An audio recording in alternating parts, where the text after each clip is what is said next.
and the visual is stunning. I hope they document what I'm becoming. Congratulations. People's Kid, how we doing? It's your boy Kobe back at it again with another video, and as always, hope you guys are having a blessed day. With some crazy stuff going on in the NBA playoffs lately, I thought it was time to give some love to some of the most underappreciated players in the league. Now, technically, as I'm ranking the 10 most disrespected players, this is a combination of guys who I feel are either severely underrated or get hate on way too much. Per usual, if you guys like the vid, make sure to like and subscribe. And with that said, let's get right into the honorable mentions.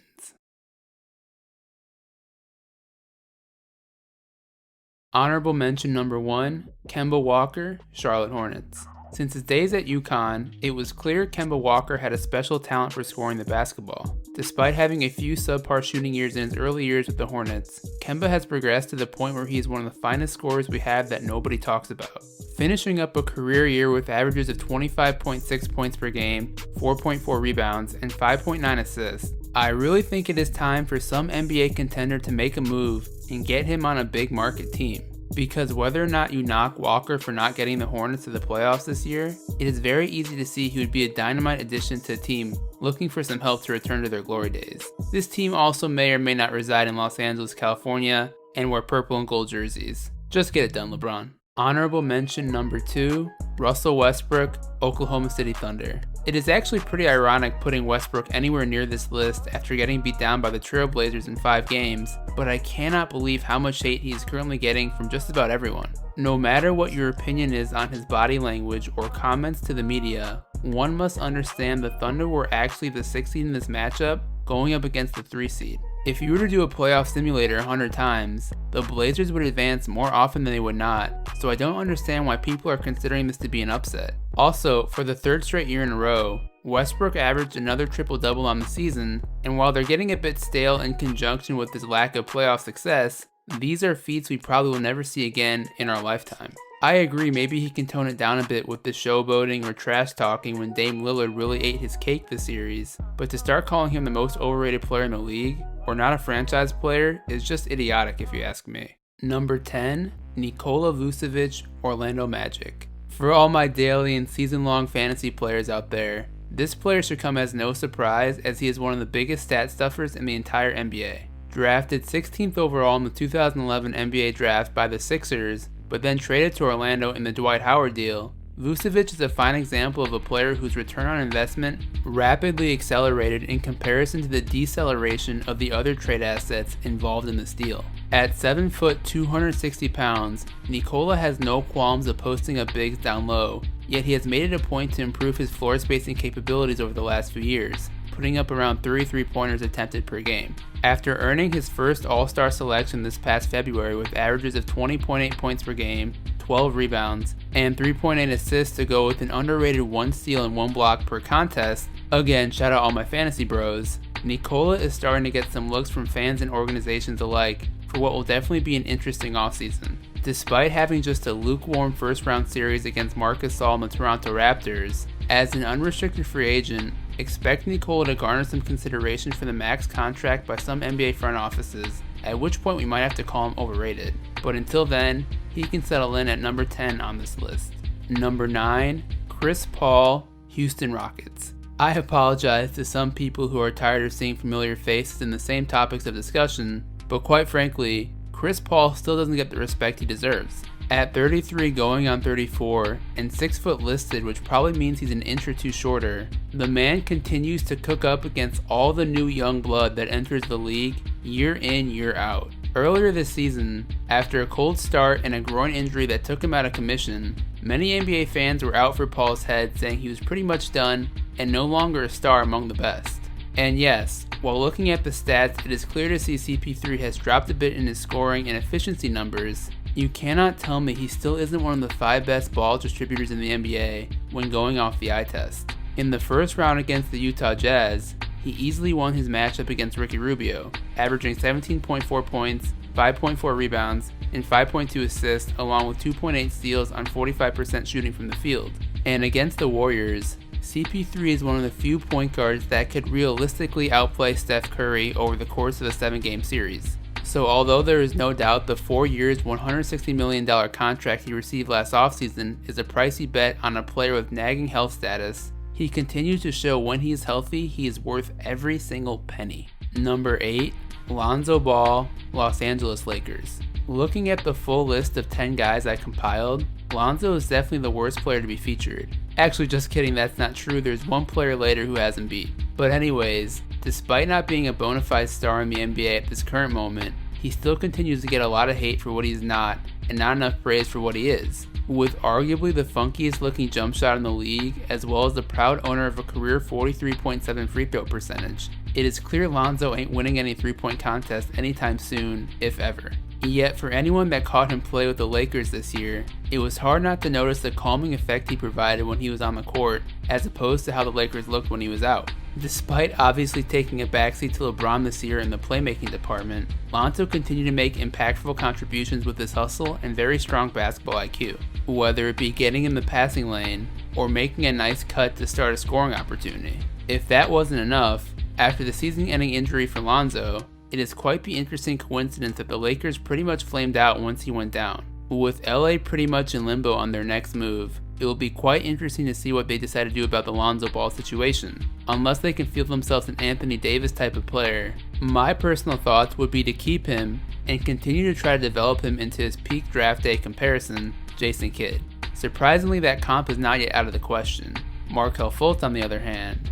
Number 7, Steph Curry, Golden State Warriors. For a guy like Steph Curry who lives the perfect life with the perfect wife and family, I wouldn't expect being underappreciated or disrespected by NBA fans to bother him that much. At the same time, for a player as accomplished as him at only age 31, it continues to boggle my mind how many people continue to try and discredit his status as a no-brainer top 3 player in the league. After Kevin Durant shamefully came over to the Warriors to gain the clout and prestige that comes with winning an NBA title, Curry's last 2 regular seasons had pretty much been on autopilot, steady with the ridiculous efficiency while maintaining impressive scoring averages at 26.4 and 27.3 points per game, respectively. And what should no longer be a shocker to knowledgeable fans, it is Curry and not Durant that continues to be the player that is most important to the overall team's success. Of course, at the end of games and moments that call for elite isolation scoring, there is no debate Kevin Durant is the superior player for the sheer certainty of his shot not being blocked as well as a very excellent chance of getting a good look. But over the context of an 82-game NBA season, where the nuances of forcing opposing defenses to extend farther than they like is magnified as shown by the advanced stats, give me Curry over Durant as the player I'd rather start my franchise with. Sorry, not sorry. Number 6, Lou Williams, Los Angeles Clippers. Booming out in South Gwinnett like Lou Will. 6 man like Lou Will. All jokes aside, it is time to anoint Lou Williams the greatest 6-man player of all time. Because as a player that comes off the bench for the LA Clippers, he continues to prove to be their best and most important player when it matters most. Averaging 20 points and 5.4 assists a contest while sneaking in the Clips into the final spot available in the Western Conference playoffs, the fact that Lou has not been given all-star recognition yet in his career is baffling. And when you consider those averages are literally on 26 minutes a game, and then realize his per 36 numbers are really 27 points and 7 dimes a contest, you're looking at one of the best pure scorers in the world.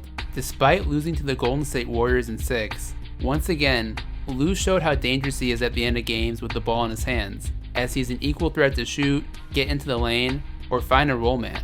Obviously, it appears Williams has found a situation that maximizes his effectiveness, but still I have to ask, how in the world did the Lakers trade this man for Corey Brewer and a first-round pick? Quite frankly, at the level Lou is playing right now, he looks like he could have been a fine number 2 scoring option for LeBron James. Number 5, James Harden, Houston Rockets. As a player who just won the league's MVP last year and continues to get an incredible amount of coverage from the national media on a night-to-night basis, you might wonder what exactly is Harden doing on this list. Well, to be honest, no matter the achievements or countless performances that he's delivered on, Harden continues to be one of the most disrespected NBA superstars that I have ever seen. The amount of people I've come across in YouTube comments and in real life that won't even put him in the top 5 best NBA players, let alone top 10, is absolutely ridiculous. At the very worst, I can see if you have him at 5 behind LeBron, Steph, Durant, and Giannis, but that is being generous as I personally actually have him ahead of a few of those guys at the moment if we're being objective. If you follow a facts over feelings diet, the simple truth is there is not a better offensive player with the ability to score or pass with the ball in his hands than James Harden save LeBron James. Although I could go through a million stats to get to the same conclusion, I'll leave you with this. Since the Chris Paul groin injury late December, the Rockets have the second best record in the entire NBA, with the Beard averaging 38.9 points per game from that point on to the end of the regular season. In my humblest opinion, that fact alone should give him his second MVP back-to-back. Number 4, DeMar DeRozan, San Antonio Spurs. After having helped establish and develop a strong culture up north with the team he wished to play for his entire career, DeMar DeRozan was given the chopped liver treatment by Toronto in the offseason when it was made known Kawhi Leonard was available. And while I don't think anyone will argue DeMar is better than Kawhi, DeRozan feels almost like an afterthought on San Antonio with the lack of coverage he has received this year. Maybe because of the team over individual player mentality and culture of the Spurs, but it is honestly not too hard to forget DeMar is still quietly doing his thing as one of the best scorers in the NBA. Averaging 21 points, 6 rebounds, and 6 assists this year, DeRozan has decreased his shot attempts a bit in exchange of being more of a distributor for Pop and the Spurs. While his upside will always be a bit capped because of his lack of 3-point shots, can we please start to appreciate DeMar DeRozan a bit more while we have him? From a pure skill set perspective, nobody emulates the old school mid-range game of Kobe and Jordan than this man down in Texas. Maybe he's never fit to be a number 1, but as a number 2 scoring option on a championship-like team, I would honestly feel really, really good about my chances. Number 3, Damian Lillard, Portland Trailblazers. Unless you happen to be living under a rock, it was impossible to miss the best story of the NBA playoffs first round, which was obviously Damian Lillard taking care of the Oklahoma City Thunder in dramatic fashion.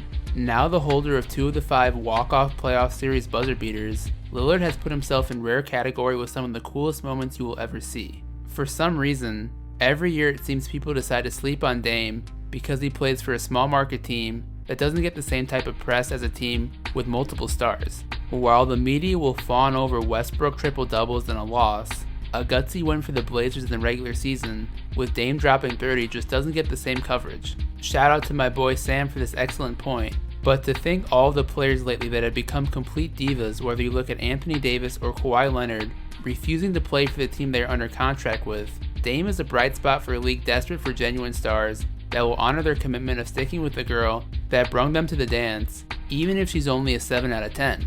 As LeBron is learning the hard way after leaving Cleveland for LA, he left the loyal and loving wife for a hot, unappreciative gold digger. Okay, I'm done with this analogy. Number 2, Carmelo Anthony, unemployed. It might be sad to say, but I don't know if Carmelo Anthony will count as an active NBA player for much longer. While he continues to claim he is not in retirement, his career legacy has taken a huge hit as every single contender passed on his services this season, and most likely will continue to do so. But with that said, I can't believe how much hate and disrespect people are giving Carmelo for his final years of his career, and almost pretend as if he was always this player as opposed to what he was 5 years ago. Because if we're being honest, there are not too many scorers in the NBA's history that was a tougher guard than Carmelo Anthony. And don't take my word for it, take the word of the countless number of NBA players to say so. Melo does it all, and he's strong as a bull. He's always been the player that I enjoyed guarding the most because he was the most difficult. As you can see, without even getting into the stats, you can see the respect that NBA legends have for Carmelo. Although he failed to win a title and had very limited playoff success in his NBA career, it doesn't take away what he was able to accomplish for both the Nuggets and the Knicks. Talking to the Knicks fans I know, they recognize him to be one of the franchise's best players and will always be remembered for his scoring ability that at his peak rivaled the likes of some of the greatest players the NBA has ever seen. Number 1, Nikola Jokić, Denver Nuggets. To be 100% honest, when I first put together the order of this list, this was not who I had at number 1. But after looking into it a bit more and seeing the lack of awareness across the league, the clear most disrespected player in the NBA became crystal clear. Because if there is one player on this list that I think has a chance to really explode in the next couple of years from where they are currently sitting at right now, the answer has to be none other than Nikola Jokić of the Denver Nuggets. Averaging 20.1 points, 10.8 rebounds, 7.3 assists, and 1.4 steals a contest for Denver this year, while also leading them to the number 2 seed in the Western Conference, there is simply not enough talk for Jokić as MVP of the league. In fact, it is quite easy to make a case for him as the #1 overall player deserving of the award this season. Yet in a recent NBA player survey done by The Athletic on who should be the league's most valuable player, Jokić didn't even make the top 5 and finished with less than 1% of the vote. I mean, it is one thing if the fans don't respect you, but when your own colleagues clearly disrespect what you're accomplishing, well, that's a serious problem. Because of his gifted passing ability and incredible touch around the rim, Jokić gives the Nuggets not only a realistic chance to make the Western Conference Finals, but also a shot at winning the entire thing. And if this somehow does happen, the fans and media alike need to start putting some respect on his name as he rounds out this list of the current 10 most underappreciated and most disrespected players in the NBA. Anyways guys, that's the video. Hope you enjoyed. Just a fun list of players I think are still being disrespected despite all they have achieved in the league. What do you guys think? Do you agree with the list? Anyone I should have added or left out? Comment your thoughts below. With that said, hope you guys have a great rest of the day or night or whatever time it is. I'll be back at it soon. Peace out.